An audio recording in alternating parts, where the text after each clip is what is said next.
Welcome to our third video in our Women's History Month video series of 5 to Know.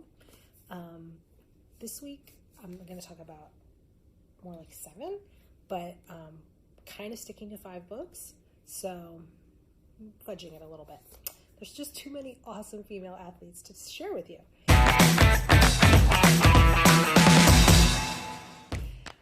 So to get started, we're going to go in the past and then we'll work our way towards the future. So the first athlete I'd love to tell you about is Babe Didrikson Zaharias. And you can read about her and her childhood in this book, Kid Athletes, True Tales of Childhood from Sports Legends. And this is by David Stabler with illustrations by Doogie Horner. There's a lot of awesome athletes in this book, so hopefully you'll be intrigued to want to check it out. So Babe Zaharias was one of the most talented female athletes of all time.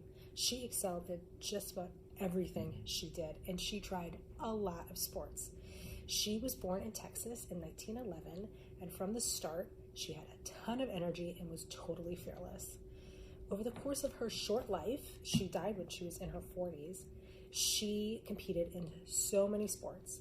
But some of her most well-known accomplishments are winning 2 gold medals at the 1932 Olympics in track and field.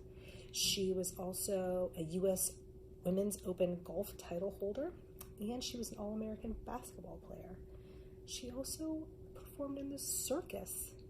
She did so many things. So you can read about Babe and many other athletes in this book. Our next athlete's childhood was also very impactful on her future as an athlete, and that is Wilma Rudolph. And this is a book about her called Wilma Unlimited, How Wilma Rudolph Became the World's Fastest Woman. And this is by Kathleen Kroll and was illustrated by David Diaz. So Wilma Rudolph was born a preemie. She was only 4.5 pounds heavy when she was born. She was so little, and she was the 19th child born in her family to a big loving family. So when she was little, she actually got sick a lot. When any of her siblings would get sick, she would get sick even more than them. And when she was 4 years old, she came down with polio, which affected her leg. Her leg had to be in a brace, and the family had to take really long bus rides every day to take her to the hospital for physical therapy. And at home, her family would help her with therapy, and they stuck with it, and it paid off. About 5 years later, she was able to take her brace off, walk without her brace, and you could not stop her. She started playing basketball, and she started running. She went on to the 1960 Olympics, where she won 3 gold medals for running. She is the first American woman to ever win 3 gold medals at the Olympics. Her story is super inspiring, and we have a lot of books about her, so be sure to check one of them out. Another famous first female runner is Katherine Switzer. And this is a book about her called Her Fearless Run, Katherine Switzer's Historic Boston Marathon. And this is by Kim Chaffee and illustrated by Ellen Rooney. So Katherine Switzer has some connections to where we are here in Boston. She was the first woman to be a registered runner in the Boston Marathon.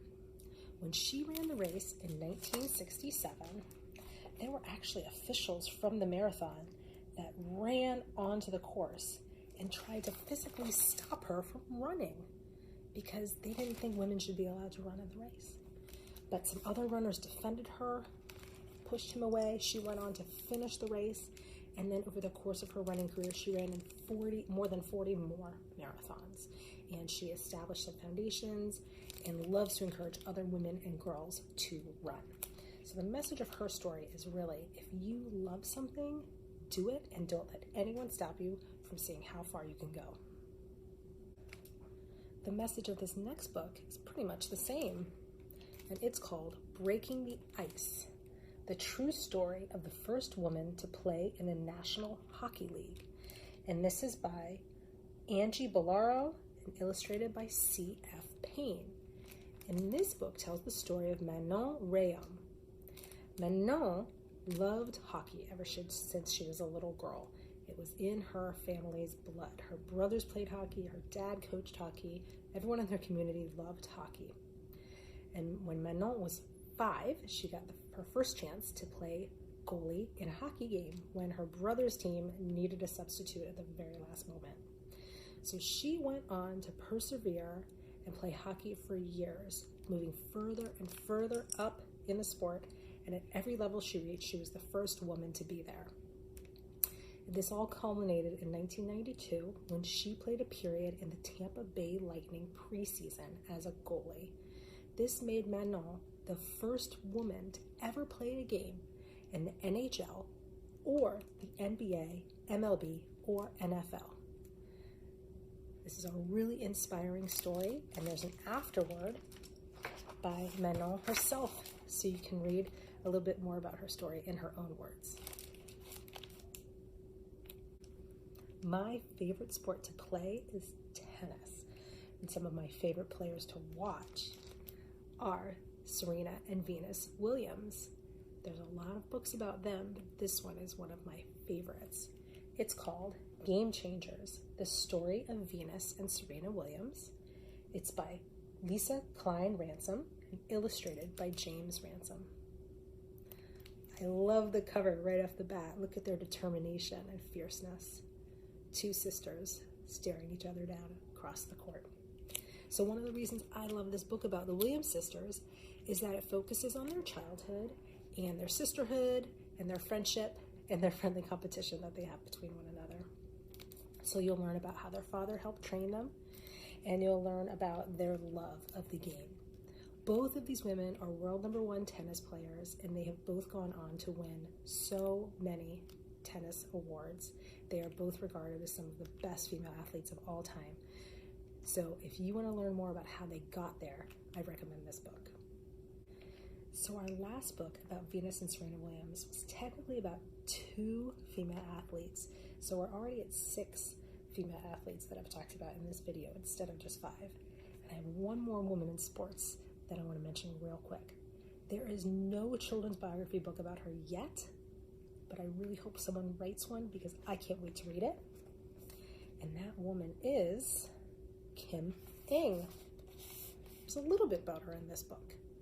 Kim Ng was recently named the general manager of the Florida Marlins, and this makes her the first general manager in the MLB or the NHL, the NFL, or the NBA. So she is really breaking some barriers. You can read a little bit about her in this book, Who Got Game? Baseball, Amazing but True Stories. And it's by Derek Barnes with illustrations by John Baget. If you're an author watching this, please write a book about Kim Ng because I really want to read it.